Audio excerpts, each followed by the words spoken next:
بسم اللہ الرحمن الرحیم۔ السلام علیکم۔ جون کی اس گرم رات میں جب زیادہ تر مسافر ممبئی اور کوالالمپور کے ایئرپورٹس پر اپنے پیاروں کو خدا حافظ کہہ کر جہاز میں سوار ہوئے تھے، کسی نے سوچا بھی نہ تھا کہ یہ عام سی پرواز ایویشن کی تاریخ کا سب سے بڑا معجزہ بننے والی ہے۔ ذرا تصور کریں، آپ اپنے خاندان کے ساتھ آسٹریلیا جا رہے ہیں، ہینڈ بیگ میں انڈیا سے لائی ہوئی مٹھائیاں اور دل میں نئے ملک میں بسنے کے ارمان، لیکن اچانک 11,000 میٹرز کی بلندی پر بوئنگ 747 کے چاروں انجن خاموش ہو جائیں۔ یہ کوئی فلمی کہانی نہیں، بلکہ برٹش ایئر ویز کی فلائٹ 009 کے ساتھ پیش آنے والا وہ خوفناک واقعہ ہے جس نے پائلٹس کی ٹریننگ کی دنیا بدل کر رکھ دی۔ آج کی اس ویڈیو میں ہم اس رات کے ہر اس لمحے کو جئیں گے جب موت اور زندگی کے درمیان صرف چند منٹ کا فاصلہ رہ گیا تھا۔ 24 جون 1982 برٹش ایئر ویز کا ایک دیو ہیکل بوئنگ 747 جسے سٹی آف ایڈنبرا کا نام دیا گیا تھا، انڈونیشیا کے اوپر سے گزر رہا تھا۔ اس جہاز پر 263 مسافر اور عملے کے ارکان سوار تھے۔ ان میں اکثر مسافر اپنی طویل منزل کی تھکن اتارنے کے لیے سیٹوں پر نیم دراز تھے۔ کیبن میں ایک عجیب سی خاموشی تھی کیونکہ زیادہ تر مسافر سو چکے تھے۔ سب لوگ تھکے ہوئے تھے کیونکہ وہ ممبئی اور کوالالمپور سے ہو کر آئے تھے، لیکن کاکپٹ میں موجود عملہ بالکل فریش تھا۔ Captain Eric Moody, first officer Roger Greaves اور فلائٹ انجینئر فری مین نے کوالالمپور میں چارج سنبھالا تھا۔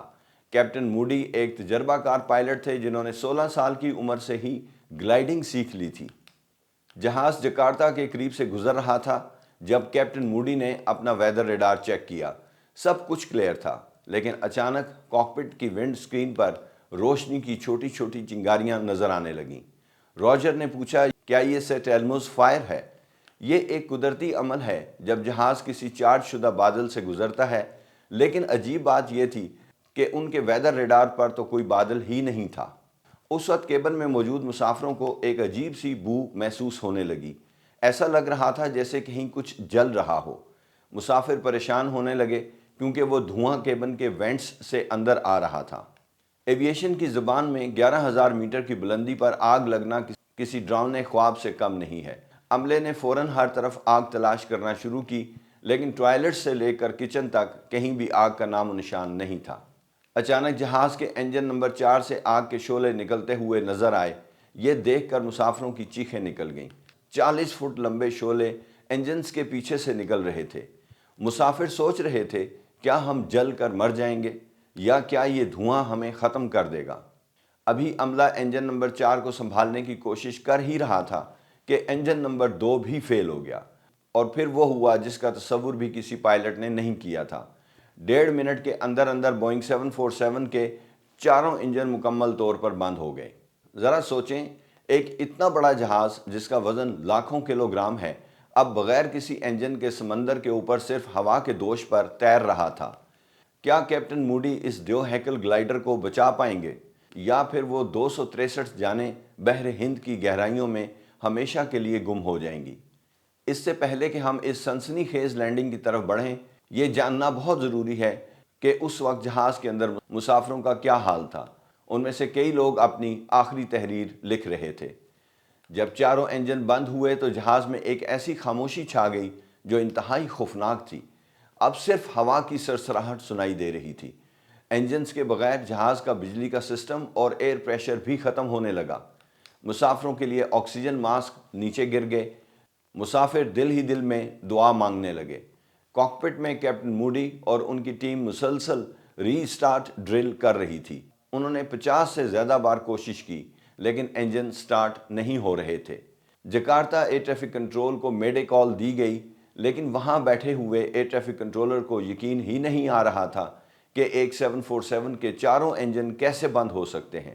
وہ بار بار پوچھ رہا تھا، کیا آپ کا صرف نمبر 4 انجن فیل ہوا ہے؟ روجر نے غصے میں چیخ کر کہا، نہیں، چاروں انجن۔ جہاز ہر 1 کلومیٹر نیچے گرنے پر 15 کلومیٹر کا فاصلہ آگے کی طرف طے کر رہا تھا۔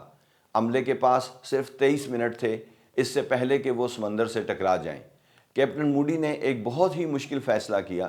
اگر انجن سٹارٹ نہیں ہوئے تو وہ جہاز کو سمندر میں اتارنے ڈچنگ کی کوشش کریں گے، لیکن وہاں ایک اور رکاوٹ تھی، جاوا کے پہاڑ۔ اگر انہیں جکارتا پہنچنا تھا تو ان کے پہاڑوں کو عبور کرنے کے لیے کم از کم 3,500 میٹر کی بلندی درکار تھی۔ آگے کیا ہوگا؟ کیا کیپٹن موڈی ان پہاڑوں کو عبور کر پائیں گے؟ اور وہ پراسرار روشنی کیا تھی جس نے انجنز کو جیم کر دیا تھا؟ اب جہاز تیزی سے نیچے گر رہا تھا اور جکارتا کے پہاڑ سامنے کھڑے تھے۔ کیپٹن موڈی نے محسوس کیا کہ اب وقت آ گیا ہے کہ مسافروں کو حقیقت بتائی جائے۔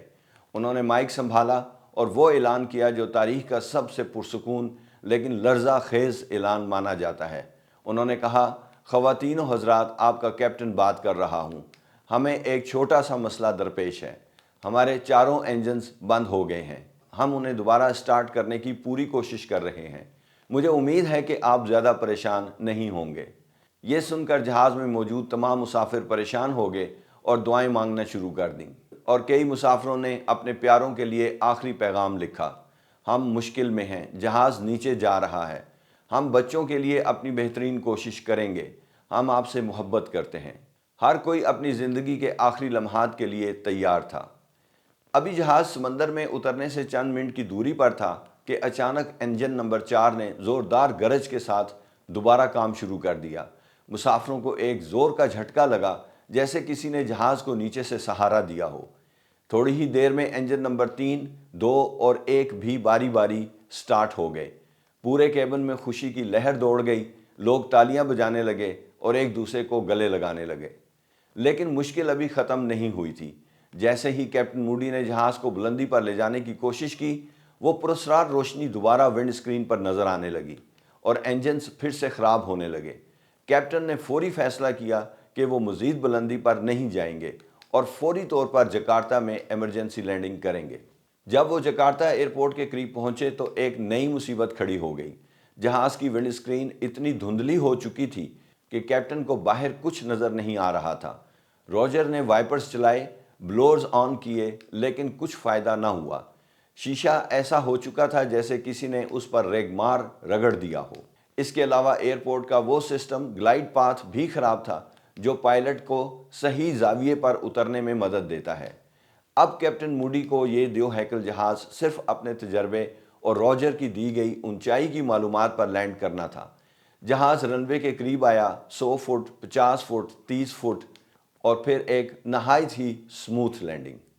مسافروں کے لیے یہ دوبارہ جنم لینے جیسا تھا۔ اگلی صبح جب ماہرین نے جہاز کا معائنہ کیا تو وہ حیران رہ گئے۔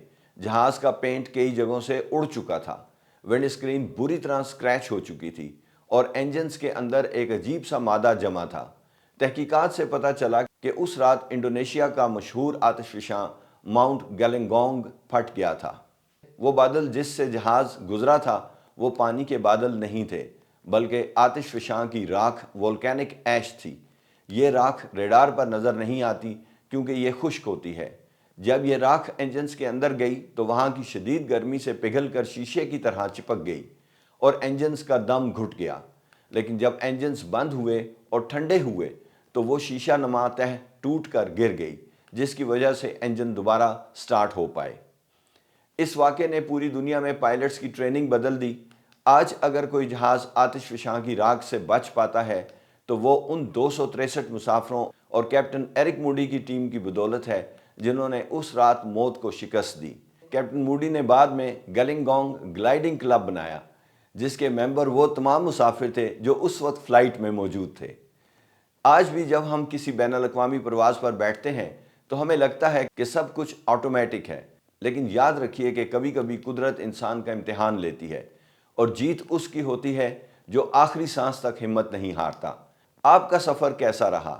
کیا آپ نے کبھی دوران پرواز ایسا کوئی خوفناک تجربہ کیا ہے؟ ہمیں کامنٹس میں ضرور بتائیں، کیونکہ آپ کی کہانی بھی کسی بڑے سبق کا حصہ ہو سکتی ہے۔ ملتے ہیں اگلی ویڈیو میں ایک نئی پرواز اور ایک نئی کہانی کے ساتھ۔ اپنا بہت خیال رکھیے گا۔ اجازت چاہتا ہوں۔ اللہ حافظ۔